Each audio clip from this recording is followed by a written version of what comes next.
Gumagawa ako ng mga video sa iglesia at kadalasan may ilang bagong highlight sa mga video na ginagawa ko.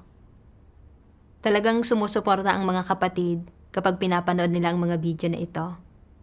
At madalas silang lumalapit sa akin kapag nahaharap sila sa mga problema. Pakiramdam ko ay maayos ang paggawa ko at na may kaunting kakayahan at kaloob ako. Noong 2016, napili ako bilang supervisor at masayang-masaya ako. Naisip ko na ang magawang maging isang supervisor ay nangangahulugang mahusay ang mga teknikal na kasanayan ko at na medyo mas magaling ako kaysa sa mga kapatid. Para ipakita sa lahat na may kapabilidad ako sa gawain ko, lalo ko pang pinag-aralan ang professional na kaalaman. Kalaunan, isinaayos ng leader na makipagtulungan sa akin si Sister Dayan. May mahusay siyang kakayahan at medyo mahusay ng mga technical na kasanayan, kaya masaya akong makipagtulungan sa kanya. Madalas naming tinatalakay ang inobasyon sa video at kung paano mapapabuti ang mga pamamaraan namin ng magkasama at sa pamamagitan ng mga palitan at talakayan namin, palagi kaming nagkakamit ng liwanag. Nadama ko na mabuting magkaroon ng ganoon kahusay na sister bilang kapareha ko. Pagkalipas ng ilang panahon, malaki ang inihusay ng kalidad ng mga video na nagagawa namin. Madalas na tinitipon-tipon ni Dayan ang lahat para matuto ng mga teknikal na kasanayan. At kapag nahaharap ang mga kapatid sa mga paghihirap, kaya niyang pagbahaginan at lutasin ang mga iyon batay sa mga salita ng Diyos. Unti-unti, nagsimula akong medyo mainggit sa kanya. Lalo na kapag tinatalakay ang gawain, kapag nagtitipon ang mga kapatid sa paligid niya para magtanong, sumasama ng husto ang loob ko at naiisip na napapabayaan ako.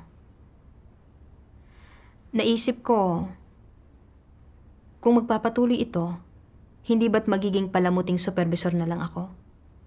Ano nang iisipin sa akin ng mga kapatid noon? Iisipin ba nilang hindi ako kasing galing ni Dayan? Kaya palihim akong nagsikap, iniisip na hindi pwede ito. Kailangan kong dublihin ang pagsisikap. Hindi pwedeng mapag-iwanan niya ako. Pagkatapos nito, naglaan ako ng mas maraming panahon para pagnilayan ang mga salita ng Diyos.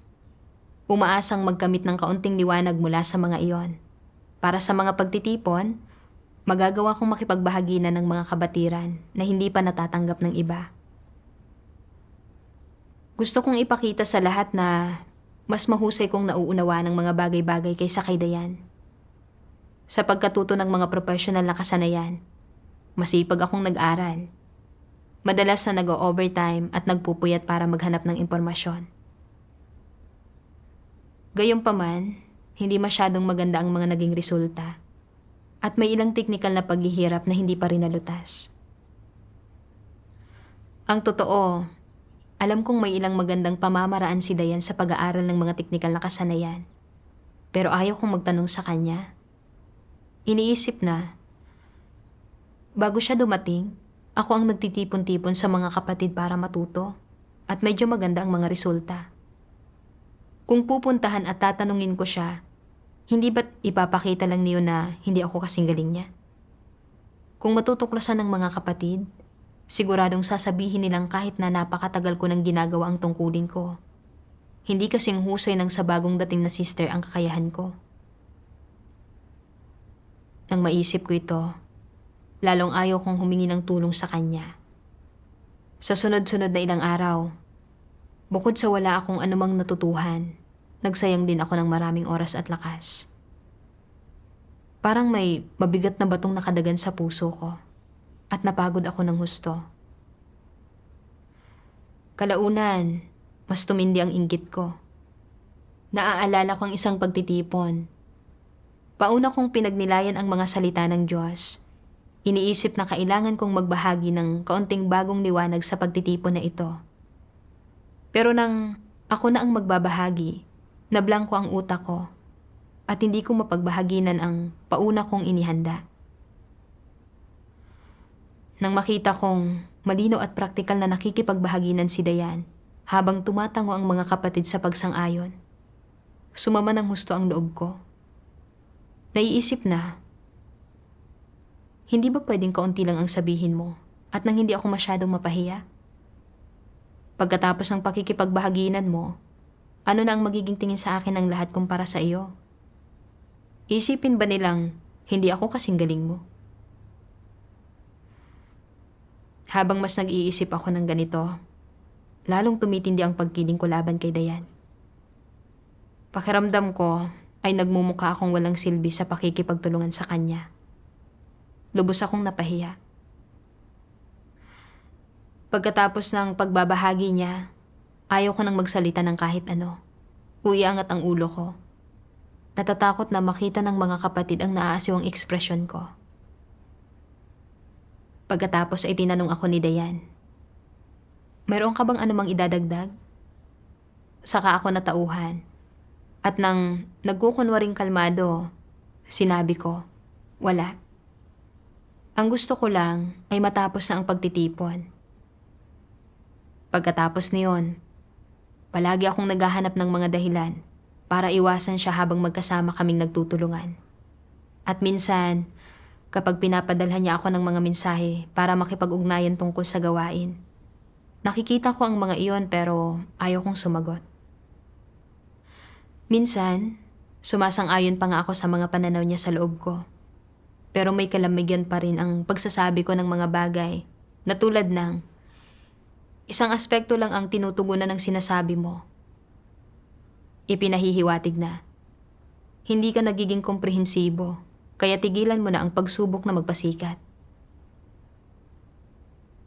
Kapag sinusuri namin ang mga video na ginawa ng mga kapatid, nagbibigay siya ng kaunting mungkahi, na sa palagay ko ay angkop. Pero naghahanap pa rin ako ng mali at tinutukoy ko ang mga isyo. Pagkatapos niyon, naging napakaingat ni Dayan kapag nakikipag-usap sa akin, na parang natatakot siyang makapagsabi ng maling bagay at naging atubili siya kapag tinatalakay ang gawain. Madalas akong tinatanong ng mga bagay na tulad ng, ayos lang ba ito? Paano naman iyon?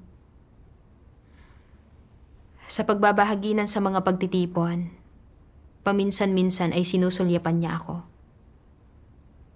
Napagtanto kong napipigilan ko ang sister ko at medyo nakonsensya ako. Nadama kong hindi angkop na tratuhin siya ng ganito, pero hindi ko alam kung paano siya haharapin.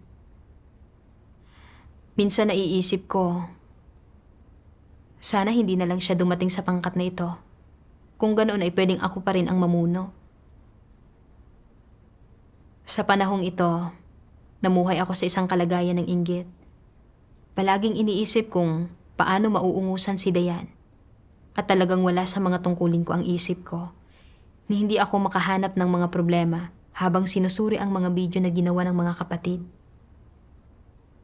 Isang araw, nilapitan ako ng leader at sinabi na nakikipagkompetensya ako para sa reputasyon at pakinabang, na naiinggit ako sa mga individual na may talento at na hindi ako nakikipagtulungan ng maayos sa iba at na naapektuhan na nito ang gawaing pang-video at na matatanggal ako at dapat kong malalim na pagnilayan ang sarili ko.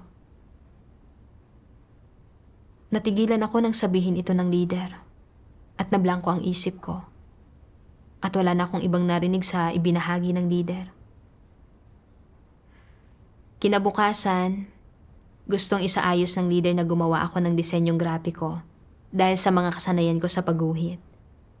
Pero sinabi ng sister na nangangasiwa sa pangkat ng sining na sapat na ang mga miyembro nila at na hindi na nila kailangan ng iba. Para itong isang tunay na dagok sa akin at pakiramdam ko ay isa akong walang silbi na tao na walang may gusto at na ganap akong nabunyag at natiwalag. Namuhay ako sa isang kalagayan ng pagsuko sa sarili ko. Ayaw kong magdasal o magbasa ng mga salita ng Diyos at hindi ako naglakas loob na humarap sa mga kapatid. labis akong nagdurusa. Isang gabi, nagising ako mula sa isang bangungot. Basang-basa ng pawis, puno ng takot at pagkabalisa. At napagtanto ko na kung ipagpapatuloy ko ang pagiging masyadong nasisiraan ng loob at imoral, talagang mabubunyag at matitiwalag ako. Lumuhod at nagdasal ako sa Diyos. O Diyos, gusto kong lutasin ang mga isyo ko. Pakiusap, bigyang liwanag at tanglawan mo ako para maunawaan ko ang sarili ko at mabago ko ang maling kalagayan ko. Pagkatapos, nabasa ko ang isang sipi ng mga salita ng Diyos. Bilang isang leader ng iglesia, hindi mo lamang kailangang matutuhan na gamitin ang katotohanan upang lumutas ng mga problema. Kailangan mo ring matutunang tumuklas at luminang ng mga taong may talento na talagang hindi mo dapat kainggitan o pigilan. Ang pagsasagawa sa ganitong paraan ay kapaki-pakinabang sa gawain ng iglesia. Kung makakapaglinang ka ng ilang naghahangad ng katotohanan upang makipagtulungan sa iyo at gawin ng maayos ang lahat ng gawain, at sa huli, lahat kayo ay may patotoong batay sa karanasan, isa kang lider o manggagawa na pasok sa pamantayan. Kung nagagawa mong pangasiwaan ang lahat ng ayon sa mga prinsipyo, kung gayon ay iniaalay mo ang iyong katapatan. Ang ilang tao ay palaging natatakot na ang iba ay mas mahusay o mas mataas kaysa sa kanila, na ang iba ay kikilalanin habang sila ay hindi napapansin, at dahil dito ay binabatikos at ibinubukod nila ang iba. Hindi ba ito isang kaso ng pagkainggit sa mga taong may talento? Hindi ba't makasarili at kasuklam-suklam ito? Anong klaseng disposisyon ito? Ito ay pagiging mapaminsala. Iyong mga iniisip lamang ang sarili nilang mga interes. Binibigyang kasiyahan lamang ang sarili nilang mga makasariling pagnanais, nang hindi iniisip ang iba o isinasaalang-alang ang mga interes ng sambahayan ng Diyos, ay may masamang disposisyon at walang pagmamahal ang Diyos sa kanila. Kung talagang kaya mong magpakita ng pagsasaalang-alang para sa mga layunin ng Diyos, magagawa mong tratuhin ng patas ang ibang mga tao. Kung nagre-rekomenda ka ng isang mabuting tao at hinahayaan mo siyang magsanay at gumampan ng tungkulin, at sa gayon ay nagdaragdag ka ng isang taong may talento sa sambahayan ng Diyos, hindi ba't padadaliin niyon ang iyong gawain? Kung gayon, hindi ba't magpapakita ka ng katapatan sa iyong tungkulin? Isa iyong mabuting gawa sa harap ng Diyos. Ito ang pinakamababang antas ng konsensya at katwiran na dapat taglayin ng mga naglilingkod bilang lider. Yaong mga may kakayahang isagawa ang katotohanan ay kayang tanggapin ang pagsisiyasat ng Diyos sa mga bagay na kanilang ginagawa. Kapag tinatanggap mo ang pagsisiyasat ng Diyos, maitutuwid ang puso mo. Inilalantad ng Diyos na palaging natatakot ang mga tao na maging mas magaling sa kanila o masigit sa kanilang iba, at na idinudulot nito na atakihin at ibukod nila ang iba. Ang ganoong mga tao ay naiinggit sa mga taong may talento at may mapaminsalang disposisyon. Nasa ganoong kalagayan ako nang makita kong may mahusay na kakayahan at mga teknikal na kasanayan si Dayan, at na hinahangaan at tinatanong siya ng mga kapatid. Naalarma ako. Natatakot na mauungusan niya ako. Para patatagin ang posisyon ko, puspusan akong nagsikap na pag-aralan ang profesional na kaalaman at pagnilayan ang mga salita ng Diyos. At kahit sa mga pagtitipon, inisip ko kung paano makikipagbahaginan sa paraan na magbibigay daan sa aking maungusan siya. Nang makita kong praktikal na nagbabahagi si Dayan, nainggit at naghinanakit ako. At umasa pa ngang magkamali siya para hindi na siya hangaan ng mga kapatid. Ang inisip ko lang ay ang protektahan ang reputasyon at katayuan ko. Lubos akong makasarili at kasuklam-suklam dito. Ang katunayang may mahusay na kakayahan si Dayan at nakakuha ng magagandang resulta ang gawain niya ay isang mabuting bagay. Dahil natulungan nito ang mga kapatid at nabigyang pakinabang ang gawain ng iglesia. Napapagaan nito ang loob ng Diyos at dapat ay naging masaya ako tungkol dito. Pero hindi ko isinaalang-alang ang mga bagay na ito. At sa halip, palagi kong iniisip kung paano siya mauungusan. Sadya ko pa nga siyang ibinukod, naghahanap ng mali at nagpapakita ng masamang saloobin na nakapigil at nakapinsala sa kanya. Nakita ko na wala akong pagkatao at na mapaminsala ang disposisyon ko. Nag-init ang mukha ko sa realisasyong ito. Kailanman ay hindi ko inasahang ganitong uri ako ng tao. Kalaunan, pinagnilayan ko itong muli. Noon pa man ay naiinggit na ako sa sister ko. Anong disposisyon ang ibinunyag ko? Ano ang nagdulot nito? Nabasa ko ang mga salita ng Diyos. Upang magkamit ng kapangyarihan at katayuan, ang unang ginagawa ng mga antikristo sa iglesia ay ang subukang kunin ang tiwala at pagpapahalaga ng ibang mga tao para makakumbinsi sila ng mas maraming tao at mahikayat ang mas maraming tao na tingalain at sambahin sila nang sa gayon ay makamit ang kanilang layo na magkaroon ng huling salita sa iglesia at humawak ng kapangyarihan. Pagdating sa pagkakaroon ng kapangyarihan, pinakabihasa sila sa pakikipagkompetensya at pakikipaglaban sa ibang tao. Ang mga taong naghahangad sa katotohanan na may katanyagan sa iglesia at minamahal ng mga kapatid ay ang kanilang pangunahing kakompetensya. Ang sinumang tao na nagbabanta sa kanilang katayuan ay ang kanilang kakompetensya. Nakikipagkompetensya sila sa mga mas malakas sa kanila nang hindi natitinag. At nakikipagkompetensya sila sa mga mas mahina sa kanila nang walang anumang nararamdaman na awa. Ang puso nila ay puno ng mga pilosopiya ng labanan. Naniniwala sila na kung ang mga tao ay hindi nakikipagkompetensya at nakikipaglaban, hindi sila makakakuha ng anumang pakinabang at na makukuha lamang nila ang mga bagay na gusto nila sa pamamagitan ng pakikipagkompetensya at pakikipaglaban. Upang magtamo ng katayuan at makakuha ng nangungunang posisyon sa isang grupo ng mga tao, gagawin nila ang lahat para makipagkompetensya sa iba at hindi nila pinapalampas ang kahit isang tao na nagsisilbing banta sa kanilang katayuan.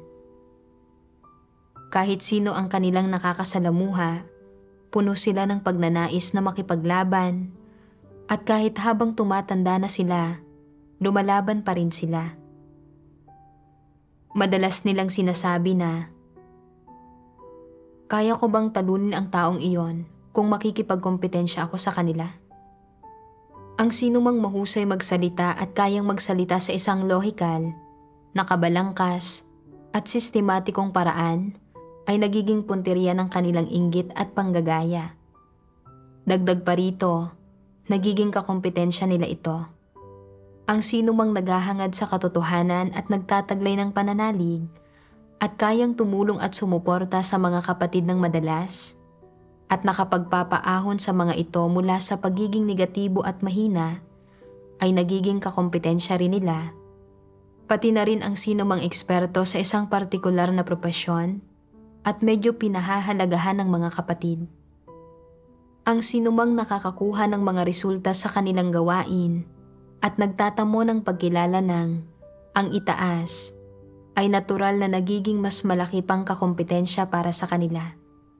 Ano ang mga kasabihan ng mga antikristo kahit sa ang grupo man sila naroroon?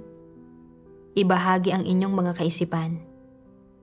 Ang pakikipaglaban sa ibang tao at sa langit ay isang walang katapusang kasiyahan. Hindi ba't kabaliwan ito? Kabaliwan ito. May iba pa ba? Hindi kaya iniisip nila na ako ang sarili kong Panginoon sa buong langit at lupa? Ibig sabihin, gusto nila na maging sila ang pinakamataas at kahit sino pa ang kasama nila, palagi nilang gustong higitan ito. Isa ito sa kanilang mga ideya. May iba pa ba? Naisip ko ang 4 na salita. Ang panalo ay hari. Sa tingin ko, gusto nilang palagi silang nakalalamang kaysa sa iba at mamukod-tangi, saan man sila naroroon, at nagsisikap sila na maging ang pinakamataas. Karamihan sa sinabi ninyo ay mga uri ng ideya. Subukan ninyong gumamit ng isang uri ng pag-uugali para ilarawan sila. Hindi kinakailangang naisin ng mga antikristo na mag-ukupa ng pinakamataas na posisyon saan man sila naroroon. Sa tuwing pumupunta sila sa isang lugar, mayroon silang disposisyon at mentalidad na pumupuwersa sa kanila na kumilos. Ano ang pag-iisip na ito? Ito ay, kailangan kong makipagkompetensya, makipagkompetensya, makipagkompetensya. Bakit 3 makipagkompetensya? Bakit hindi iisang makipagkompetensya? Kompetisyon na ang naging buhay nila. Namumuhay sila ayon dito. Ito ang kanilang disposisyon. Isinilang sila na may disposisyon na napakayabang at mahirap pigilan. Ibig sabihin, ang pagturing nila sa kanilang sarili bilang pinakamagaling sa lahat at pagiging lubhang mapagmataas. Walang makapipigil sa kanilang napakayabang na disposisyon. Sila rin mismo ay hindi ito makontrol. Kaya, ang buhay nila ay tungkol lamang sa pakikipaglaban at pakikipagkompetensya. Ano ang ipinaglalaban at pinagkukompetensyahan nila? Likas na nakikipagkompetensya sila para sa kasikatan, pakinabang, katayuan, dangal, at sarili nilang mga interes. Anumang mga pamamaraan ang kailangan nilang gamitin, basta't nagpapasakop ang lahat sa kanila at basta't natatamo nila ang mga pakinabang at katayuan para sa kanilang sarili, nakamit na nila ang kanilang layon. Ang kagustuhan nilang makipagkompetensya ay hindi isang pansamantalang libangan. Ito ay isang uri ng disposisyon na nagmumula sa isang satanikong kalikasan. Katulad ito ng disposisyon ng malaking pulang dragon na nakikipaglaban sa langit, nakikipaglaban sa lupa, at nakikipaglaban sa mga tao. Ngayon, kapag nakikipaglaban at nakikipagkompetensya ang mga antikristo sa iba sa iglesia, ano ang gusto nila? Walang duda. Nakikipagkompetensya sila para sa reputasyon at katayuan. Mula sa mga salita ng Diyos, naunawaan ko na may disposisyon ang mga antikristo na makipagkompetensya, makipagkompetensya, makipagkompetensya. Naniniwala sila na matatamo lang ng isang tao ang lahat ng ninanais niya sa pamamagitan ng kompetisyon at pakikipaglaban. Sa makatwid, kahit nasa anong grupo pa sila ng mga tao, gagawin nila ang lahat para makipaglaban at maabot ang tuktok. Ito ang kalikasang diwa ng isang antikristo. Habang pinagninilayan ang sarili ko batay sa mga salita ng Diyos, napagtanto kong ibinunyag ko rin ang ganitong uri ng disposisyon. Nang makita kong natanggap ni Dayan ang pagsang-ayon at paghanga ng mga kapatid, napuno ng hinanakit ang puso ko. Pakiramdam ko, dahil gumagawa ako ng mga video at nagkaroon ako ng kaunting karanasan at profesional na kasanayan, hindi ako mas mahina sa kanya. Bago siya dumating, sa akin tinatalakay ng mga kapatid ang lahat ng isyu at paghihirap nila, at mataas ang tingin nilang lahat sa akin. Pero ngayon, nagkukumpulan ang lahat sa paligid niya at nagtatanong sa kanya, at isa itong bagay na hindi ko matanggap. Pakiramdam ko ay sinapawan niya ako, kung kaya't ginusto kong mabawi ang ningning ko. Kaya puspusan akong nagtrabaho ng walang nakakakita Nag-o-overtime para matuto ng mga teknikal na kasanayan. At kahit kapag nagbabasa ng mga salita ng Diyos, hindi ito para maunawaan ang katotohanan para lutasin ang sarili kong mga isyo, kundi para makaarok ng malalalim na teorya para magpasikat at makamit ang paghanga ng iba. Sa puso ko, palagi kong iniisip kung paano mauungusan si Dayan, kung paano siya mapapabagsak, at kung paano mapapatatag ang posisyon ko. Itinuring ko rin ang dati kong karanasan bilang kapitan. Iniisip na dahil may kaunti akong professional na kaalaman, pambihira na ako, at na para bang dapat ay mas magaling ako sa iba at hindi ako pwedeng mapag-iwanan. Kaya nang may makita akong isang taong mas magaling sa akin, naghinanakit ako at ginusto kong makipagkompetensya at makipaglaban sa kanya. Naging tunay akong mapagmataas at walang katwiran. Nakita ko na naging kalikasan ko ang makipagkompetensya, makipagkompetensya, makipagkompetensya. Ang ibinunyag ko ay ang disposisyon ng isang antikristo. Nang mapagtanto ito, nakadama ako ng matinding pagsisisi at pagkakonsensya sa puso ko. Kinamumuhian ang sarili ko dahil sa pagkakaroon ng ganoong katinding pagnanais para sa reputasyon at katayuan. At dahil sa paggambala at panggugulo sa gawain ng iglesia at pananakit sa mga kapatid ko para patatagin ang posisyon ko. Talagang wala akong pagkatao. Kalaunan, nabasa ko ang mga salita ng Diyos.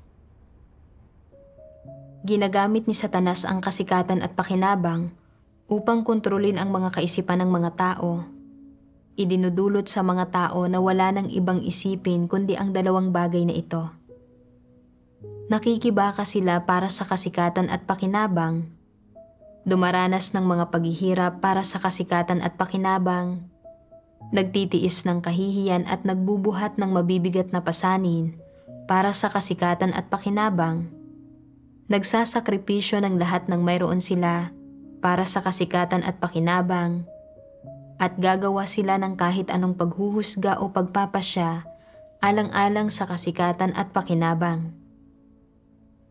Sa ganitong paraan, naglalagay si Satanas ng mga di nakikitang kadena sa mga tao at suot-suot ang mga kadenang ito, wala silang lakas ni tapang na makaalpas.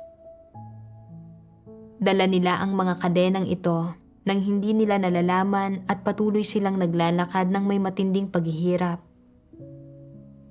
Alang-alang sa kasikatan at pakinabang na ito, lumilihis ang sangkatauhan mula sa Diyos at ipinagkakanalo siya at lalo silang nagiging buktot. Sa ganitong paraan, sunod-sunod na nawawasak ang mga henerasyon sa gitna ng kasikatan at pakinabang ni Satanas. Kung titingnan ngayon ang mga kilos ni Satanas, hindi ba lubos na kasuklam-suklam ang masasamang motibo nito? Marahil ay hindi pa rin ninyo nakikilatis ngayon ang masasamang motibo ni Satanas dahil iniisip ninyo na mawawala ng kabuluhan ang buhay kung walang kasikatan at pakinabang, at iniisip ninyo na kung tatalikuran ng mga tao ang kasikatan at pakinabang, hindi na nila makikita ang daan sa kanilang harapan, hindi na nila makikita ang kanilang mga layon, at magiging madilim, malabo at mapanglaw ang kanilang hinaharap. Ngunit, unti-unti, balang araw ay mauunawaan ninyong lahat na ang kasikatan at pakinabang ay malalaking kadenang inilalagay ni Satanas sa tao. Pagdating ng araw na iyon, lubusan mong lalabanan ang pagkontrol ni Satanas at ang mga kadenang dinadala sa iyo ni Satanas.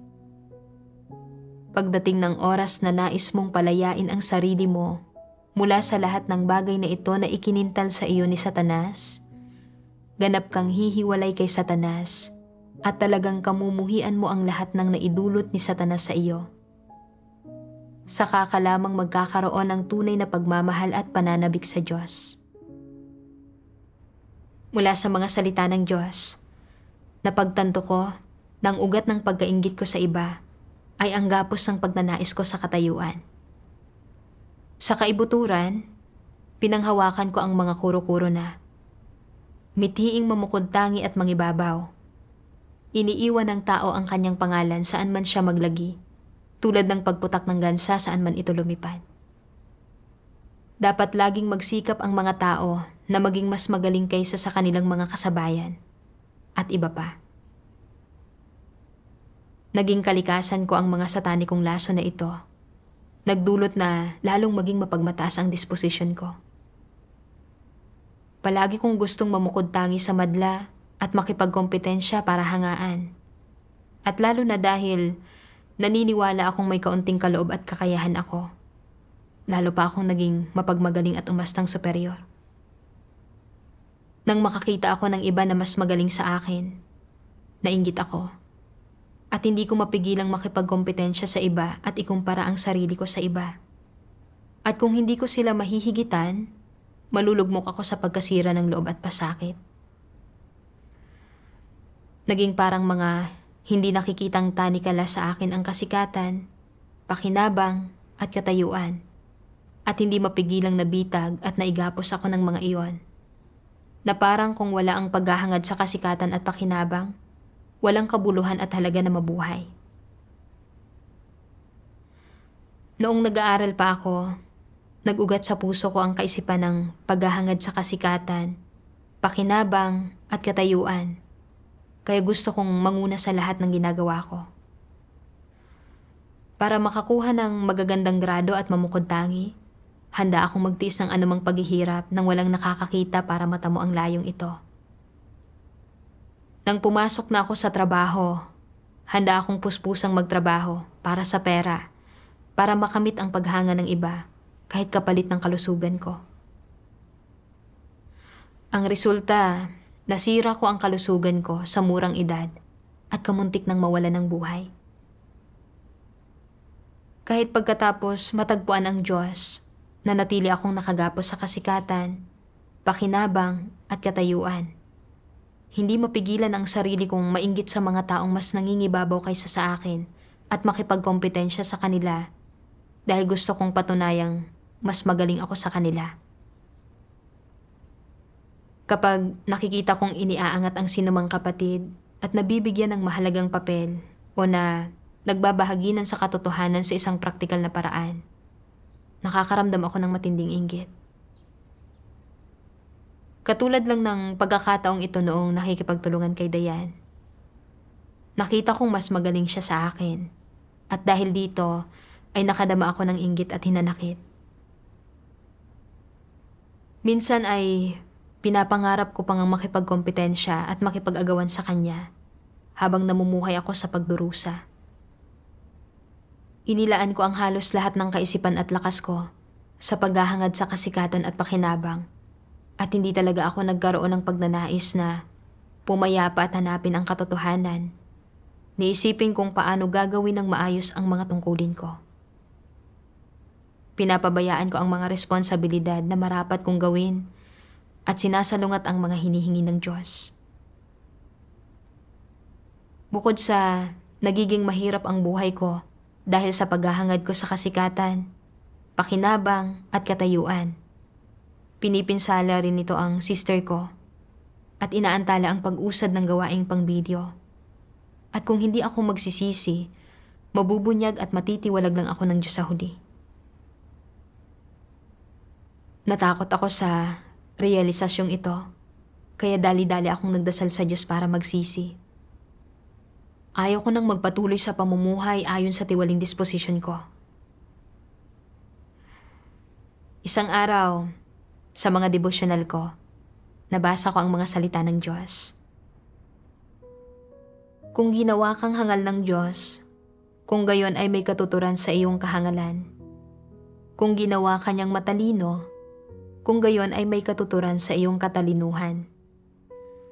Anumang talento ang ibinibigay ng Diyos sa iyo, anuman ang iyong mga kalakasan, Gaano man kataas ang iyong IQ, lahat ng ito ay may layon para sa Diyos. Ang lahat ng bagay na ito ay paunang inordin ng Diyos. Ang papel na ginagampanan mo sa iyong buhay at ang tungkuling ginagawa mo ay matagal ng paunang inordin ng Diyos.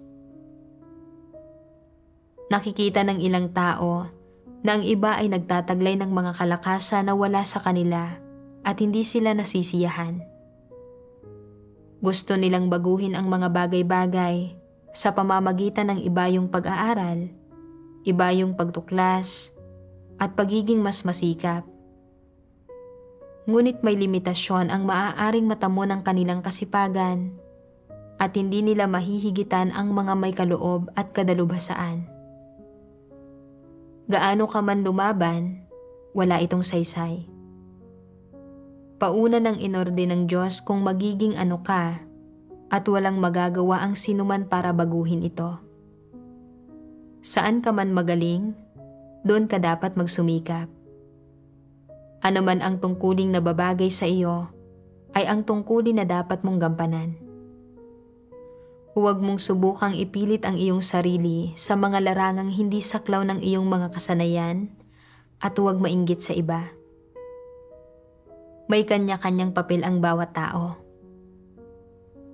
Huwag mong isiping magagawa mo ang lahat ng mabuti o na mas perpekto ka o mas mahusay kaysa sa iba na palaging gustong palitan ang iba at ibida ang sarili.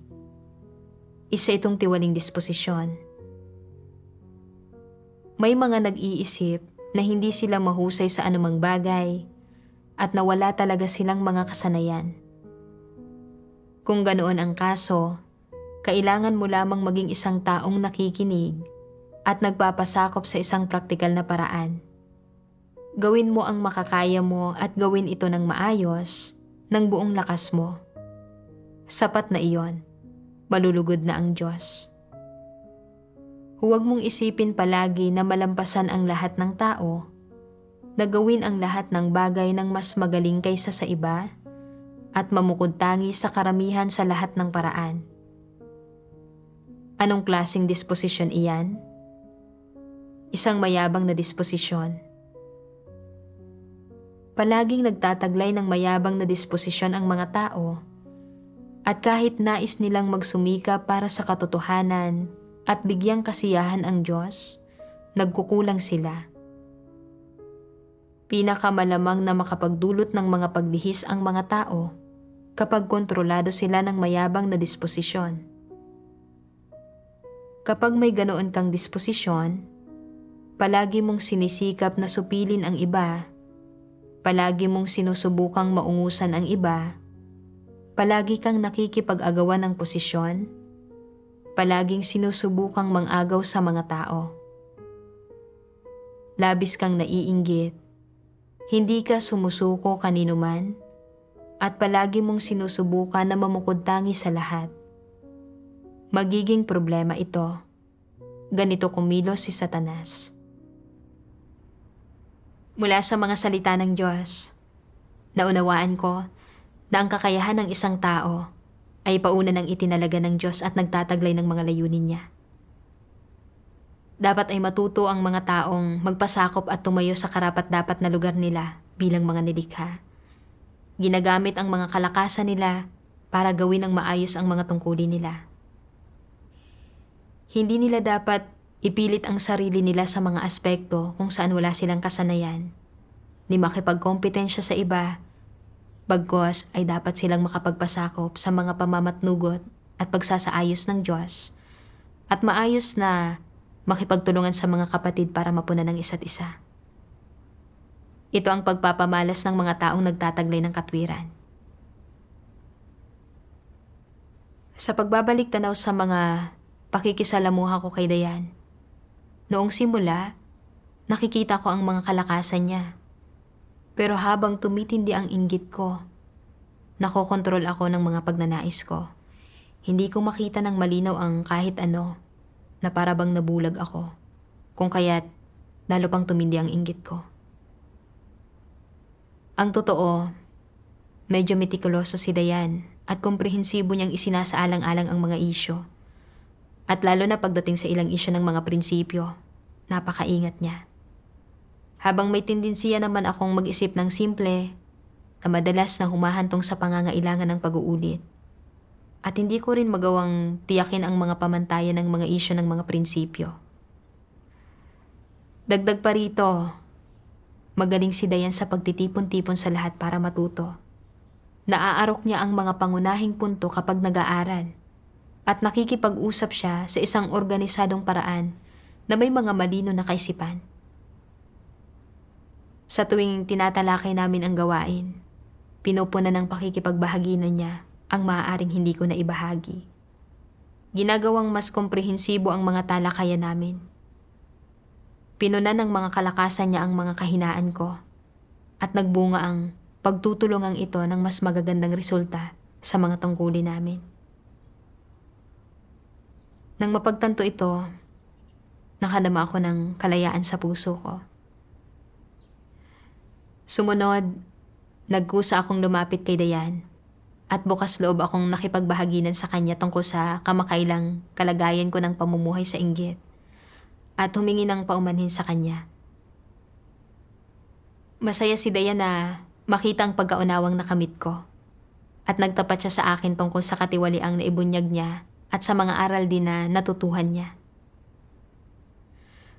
Nagdulot sa akin ng pakiramdam ng kalayaan ang pagsasagawa sa ganitong paraan. Kalaunan, sa tuwing kailangan ako ng iglesia para gumawa ng ilang gawain, aktibo akong nakikipagtulungan at bumuti ng husto ang kalagayan ko. Pagkalipas ng ilang panahon, itinalaga ako ng mga leader na muling mga siwa sa gawaing pang-video. At taos puso akong nagpasalamat sa Diyos. Minsan, nakipagtulungan ako kay Dayan sa isang video, kung saan si Dayan ang pangunahing nag-ulat sa pag-usad at nakipag-usap sa mga leader. Minsan ay hinihinga ng mga leader si Dayan ng mga balita at medyo sumasama ang loob ko. Iniisip na malaki ang iginugol kong pagsisikap nang walang nakakakita para gawin ang video na ito. Pero sa huli, si Dayan ang nag-uulat sa gawain at nakakatanggap ng atensyon. Iisipin ba ng mga leader na hindi ako kasing galing niya? Sa sandaling iyon, napagtanto kong sumusumpong na naman ang inggit ko. Kaya agad akong nagdasal sa Diyos sa puso ko. Sinusubukang maghimagsik laban sa sarili ko. Naisip ko ang mga salita ng Diyos. Kailangan mong matutunang bitiwan at isantabi ang mga bagay na ito na irekomenda ang iba at tulutan silang mamukod-tangi. Huwag kang magpumilit o magmadaling samantalahin ang mga pagkakataong mamukod-tangi at mapansin. Kailangan mong maisantabi ang mga bagay na ito, ngunit kailangan mo ring hindi maantala ang paggampan sa iyong tungkulin. Maging isa kang taong gumagawa ng hindi napapansin at hindi nagpapasikat sa iba habang ginagampanan mo ng may debosyon ang iyong tungkulin. Habang lalo mong binibitiwan ang iyong pagpapahalaga sa sarili at katayuan, at habang lalo mong binibitiwan ang sarili mong mga interes, lalo kang makadarama ng kapayapaan, lalong magkakaroon ng liwanag sa puso mo, at lalong bubuti ang kalagayan mo. Kapag lalo kang nagpupumilit at nakikipagkompetensya, lalong didilim ang kalagayan mo. Kung hindi ka naniniwala sa akin, subukan mo nang makita mo. Kung gusto mong mabago ang ganitong klase ng tiwaling kalagayan at hindi makontrol ng mga bagay na ito, kailangan mong hanapin ang katotohanan at malinaw na maunawaan ang diwa ng mga bagay na ito. At pagkatapos, ay isantabi ang mga ito at isuko ang mga ito. Binigyan ako ng mga salita ng Diyos ng mga prinsipyo ng pagsasagawa. Pagdating sa mga sitwasyong may kinalaman sa pamumukod-tangi o pagkuha ng atensyon, kailangan kong matutong bitiwan at isantabi ang pagnanais ko. Ito ang hinihingi ng Diyos at ang dapat isagawa ng mga tao. Sa pagkakataong ito, Gusto kong bigyang lugod ang Diyos sa usaping ito. Kaya anuman ang maging tingin sa akin ng mga leader o anuman ang isipin sa akin ng mga kapatid, kailangan kong gawin ang makakaya ko para tuparin ang mga responsibilidad ko. Kahit na hindi ako makita ng iba, dapat kong tanggapin ang pagsisiyasat ng Diyos at gawin ng maayos ang mga tungkulin ko. Dagdag pa rito, hindi mali ang maagap na pag-uulat ni Dayan ng gawain sa mga leader. At ipinapakita nitong may taimtim at responsable siyang saloobin sa gawain.